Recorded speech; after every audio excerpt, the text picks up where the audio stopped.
Hello, ನಾನು doctor Sushma Harish. ಇವತ್ತು ನಾನು ಥರ್ಡ್ ಟ್ರೈಮಿಸ್ಟರ್ ಅಂದರೆ 7ರಿಂದ 9ನೇ ತಿಂಗಳು ಪ್ರೆಗ್ನೆನ್ಸಿ ಹೇಗಿರುತ್ತೆ ಅಂತ ಡಿಸ್ಕಸ್ ಮಾಡೋಣ.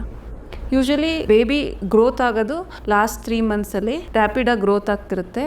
ಅದರಿಂದ ನಿಮ್ಮ ವೆಯ್ಟ್ ಗೇನ್ ಹಾಗೂ ಬೇಬಿ ವೆಯ್ಟ್ ಗೇನ್ ರ್ಯಾಪಿಡಾಗಿ ಆಗ್ತಾ ಇರುತ್ತೆ. ಆ ಟೈಮಲ್ಲಿ ನಿಮ್ಮ ಆಹಾರ ಪದ್ಧತಿಗಳ ಬಗ್ಗೆ ಎಚ್ಚರ ವಹಿಸಬೇಕಾಗುತ್ತೆ. ಆನಂತರ ಪ್ರೆಗ್ನೆನ್ಸಿಯಿಂದ ಬರ್ತಕ್ಕಂಥ ಸಕ್ಕರೆ ಕಾಯಿಲೆ, gestational diabetes or blood pressure ಜಾಸ್ತಿ ಆಗೋಂಥದ್ದು ಅಂದರೆ ಜೆಸ್ಟೇಷನಲ್ ಹೈಪರ್ಟೆನ್ಷನ್ ಆರ್ ಪ್ರಿಎಕ್ಲೆಮ್ಸಿಯಾ ಆಗೋ ಚಾನ್ಸಸ್ ತುಂಬ ಜಾಸ್ತಿ ಇರುತ್ತೆ. ಅದರಿಂದ ಹಾಗೂ ಮಗುವಿಗೆ ಬೆಳವಣಿಗೆಯ ಬ್ಲಡ್ ಫ್ಲೋ ಹಾಗೂ ತೂಕದ ಮೇಲೆ ಪರಿಣಾಮ ಬೀಳ್ತಾ ಇರುತ್ತೆ. ಅದರಿಂದ ನೀವು ಥರ್ಡ್ ಟ್ರೈಮಿಸ್ಟರಲ್ಲಿ ಪದೇ ವೆರಿ ಫ್ರೀಕ್ವೆಂಟ್ ವಿಸಿಟ್ಸ್ ಆಗಬೇಕಾಗ್ತಾ ಇರುತ್ತೆ. ಸಾಮಾನ್ಯವಾಗಿ 15ರಿಂದ 20 ದಿನಕ್ಕೆ ನಿಮ್ಮ ಡಾಕ್ಟರ್ ನಿಮ್ಮನ್ನ ಕರಿತಾ ಇರ್ತಾರೆ ಲಾಸ್ಟ್ 3 ಮಂತ್ಸಲ್ಲಿ. ಆ ಟೈಮಲ್ಲಿ ಪ್ರೀಟರ್ಮ್ ಡೆಲಿವರಿ ಆಗೋ ಚಾನ್ಸಸ್ ಇರುತ್ತೆ, ನೀರು ಹೋಗೋ ಚಾನ್ಸಸ್ ಇರುತ್ತೆ ಅಥವಾ ಬ್ಲೀಡಿಂಗ್ ಆಗೋ ಚಾನ್ಸಸ್ ಇರುತ್ತೆ.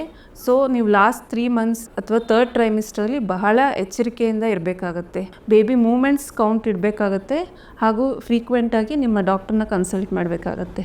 Thank you.